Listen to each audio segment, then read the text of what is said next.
Hello everybody, Mr. Zach here from the Upper Arlington Public Library, and today we are going to do a very fun painting activity. What are some things that we need to paint? First, of course, we need all of our paint colors. And what do we usually work with when we paint? We usually work with paintbrushes and paper. But today we are going to do a very special painting activity. We're going to use our brushes a little bit, but our main paintbrush is going to be food. I have some of my favorite kinds of food here, and we are going to see what we can make with all of this food.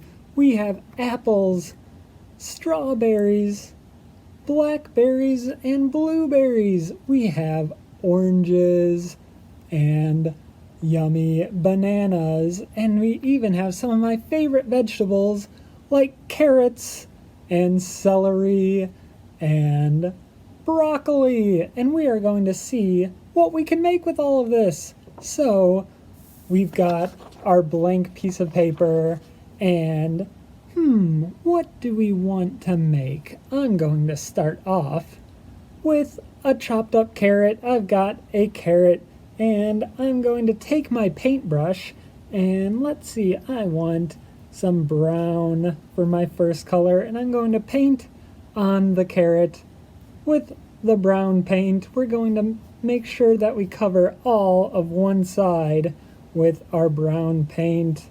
And now that we've got our carrot all nice and covered, we're going to do like a stamp. We're going to take the painted side and we are going to plop it down right on the center of the page, and we're going to roll it around a little bit to make sure that we get all of the paint from the carrot onto the page. Gonna give it one last roll. And now we've got our carrot marker. And now let's see what else we can put on. I'm going to use a raspberry next. I'm going to use a raspberry, and I'm just going to give it a little bit of orange paint. We're just going to dab it in the orange paint just a little bit. And I'm going to move that paint around to make sure that it covers the entire berry. And now that we've got our orange paint on our berry, we are going to press it onto our paper, and I'm going to put it right above our carrot marker, and I'm going to pull our raspberry off, and look, we've got our raspberry marker, and you can see the shape of the raspberry with the paint. Now let's see if we can turn this into a flower. I think we can. I'm going to take one of my favorite vegetables, it's celery, and instead of dipping it in ranch or in hummus, I am going to dip it in some red paint. I'm going to dab some of the paint off, and now we're going to make our petals. We're going to just go around in a circle and give some petals to the flower. Get some more paint on here.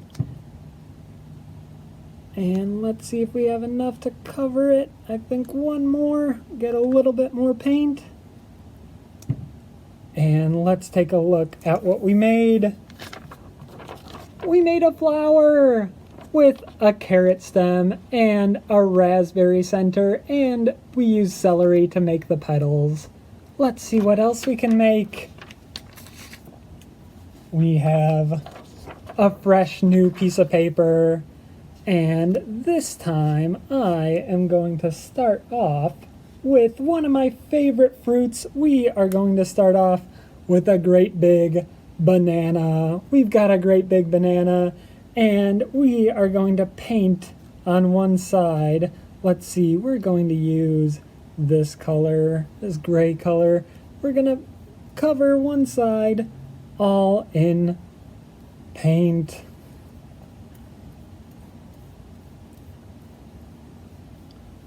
Even all the way on the stem.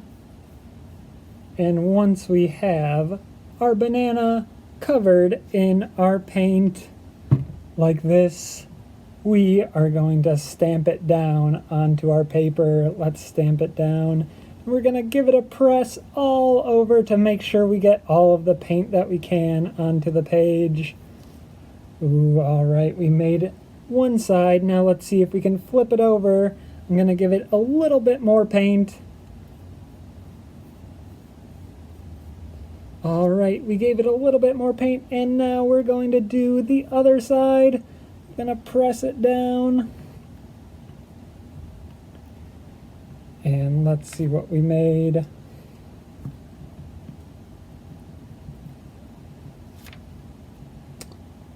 All right, we have a circle. We've got a circle shape from our banana. And you can see the shape of the banana on each side. Now, I am going to take our apple slice, and we are going to give it a mouth with our apple slice. So, I'm going to use this color for our mouth. And we're going to paint one side of the apple. We're going to cover it all in our paint from top to bottom and side to side until it is all covered. There we go. We've got our apple all covered with our paint, and we are going to press it down to give our face a mouth. We're going to press really hard to make sure all of the paint gets off of the apple and onto our page. And we're going to peel the apple back. And we've got a great big silly mouth. Let's see what we need next. We need a nose. We need to give our face a nose, and I am going to use a chopped up strawberry. We're going to see what shape this chopped up strawberry makes for a nose. So I'm going to take some, let's see, we'll go with gray. We're going to use gray for the nose, and we're going to paint the gray onto our strawberry. We're going to cover it all up, just like we did with the apple. And once we have our strawberry all covered, we're going to stamp it down where the nose should be. Here we go. Plop! And let's press down and peel off our strawberry. And look, now we have the mouth and the strawberry nose. What's it missing though? We need some eyes. Let's see what we can use for eyes. I am going to pick, I'm going to pick a blackberry. We're going to use a blackberry for eyes. This might give a fun shape. So I'm going to use the white on the blackberry, and let's see if we can get, you know what? Our paper's white, so I'm going to switch up our color a little bit. I'm gonna rinse off my paintbrush and pick a new color. Let's go with red. Let's make some red eyes. So I'm gonna paint the blackberry with our red paint. Here we go. We're gonna cover it all up. And let's see if we can make some fun blackberry eyes. Here we go. Plop and roll it around, and plop and roll it around. And I'm gonna set my blackberry off to the side now that it has paint, and let's see what we made. We made a very silly face. We've got bananas for the face, and we've got an apple mouth, a strawberry nose, and raspberry eyes. That's a very funny face that we made with all of our fruit. Thank you for joining me for this activity and having fun with painting with food. We can test out lots of different types of food to see what shapes they make, and you can make your own painting at home, and you don't have to use the whole food when you're preparing lunch. Just set a little slice off to the side to use it as your paintbrush next time. Take care. We'll see you back at the library again soon.